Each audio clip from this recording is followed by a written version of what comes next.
And I think your book should be really a litmus test for churches. What do you say to that, Pastor Baldwin? Oh, wow. I think. Thank you, Alex. I think that's true. I couldn't tell how many people have read the book and have called us back or written us and said, you know what, this confirmed everything that I knew in my heart was true, but I didn't know where to find it in the Bible. I didn't know where to see it in print, but now I see it, and they have done that very thing. Now I'm looking for a church that will preach the truth relative to this vitally important subject. And I know people all over America that are doing that, so I think that is exactly, if we don't start voting with our feet, we Christians, if we don't start voting with our feet and getting out of these churches that are bringing us into bondage, spiritually, politically, ethically, and every other way, and start finding true men of God out there, even if the church is a small little church with only 30 or 40 people in it, so what? Be in a church where the truth is being preached, and God will bless your family, and more than that, God will bless our nation. I could not agree more. Yeah, we got to do it. We've turned away from the basic principles, and now look what we're getting. The Constitution, Bill of Rights goes out the door. Corruption and absolute poverty comes in. I mean, it's real simple. We got to get the tyranny out of here, but we got to replace it with something.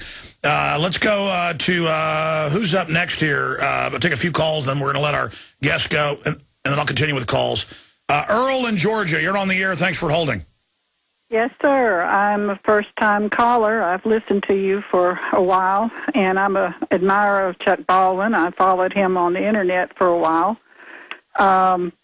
Lost track, though, over the last year. However, I guess this is a question I have directed to Chuck. I know your son's a constitutional lawyer, and the way I read the Constitution, there is a separation of powers, and it says that the Supreme Court is supposed to act upon the legislation that Congress passes. I know they've been out of control as well as every other branch, but is your son being a constitutional lawyer? I am asking, I suppose, with this latest legislation that has been enacted, which strips Congress of its power to introduce financial legislation. And if they don't vote for what the supercommittee gives them, then the supercommittee can do whatever they want. It is a dictatorship of 13. It goes about 90% of the way. I will give you a constitutional answer on that.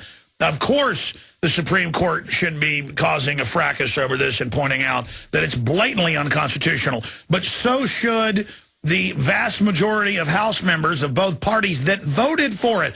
They voted away their power. Sorry, you can't vote away our Constitution. Chuck, your comments on that.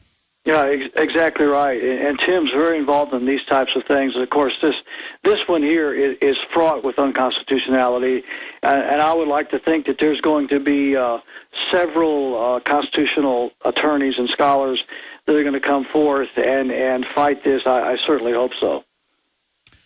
But yes, ma'am, this is brazenly unconstitutional. Any other comments? Well, I am just asking, as a citizen who called every body that I knew yesterday and also sent emails, called Congressman's office and told them to vote no, is there anything else? As citizens, can we enact a class action suit against them? Well, anything will help, because even if you don't win it, it draws attention to it. I'm telling you, resistance is victory. I appreciate your call. Can I just say, Alex, here, go to my son's website and contact him, please. His website is libertydefenseleague.com, all one word, libertydefenseleague.com.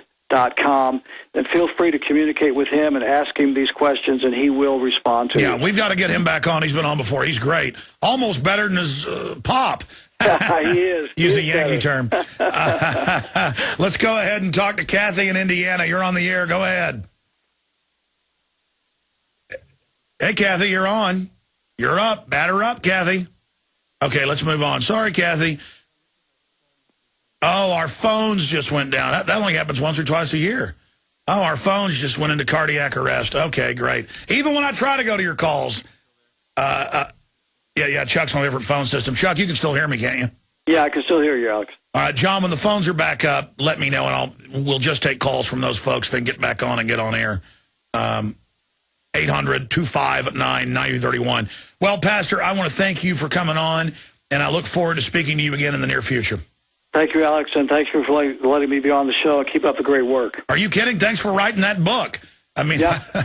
Well, we want to get it out, and we want people to get the message, and we really believe that the Christian and the churches is where the real power is in this country. It's always been that way. We, the people, are the government, and we are the power in this country. And if you can get the pastors and the Christians to understand their obligation and their duties under God, and I think of that scripture verse where Jesus said, if the salt has lost its savor, it's henceforth good for nothing but to be trodden under the foot of men and cast out. And that's exactly what's happened. The church has lost its saltiness, and it's being cast out and trodden under the foot of tyranny. And Romans 13 and the misinterpretation of it is one of the biggest reasons why this book is a major, major breakthrough, I think, in helping people to have the information scripturally, historically, at their fingertips to know how to deal with that. And again, if they'll go to chuckbaldwinlive.com, all one word, chuckbaldwinlive.com, they can order that book. Okay. We look forward to speaking to you again in the near future. Take care. Thank you, Alex. All right, there he goes.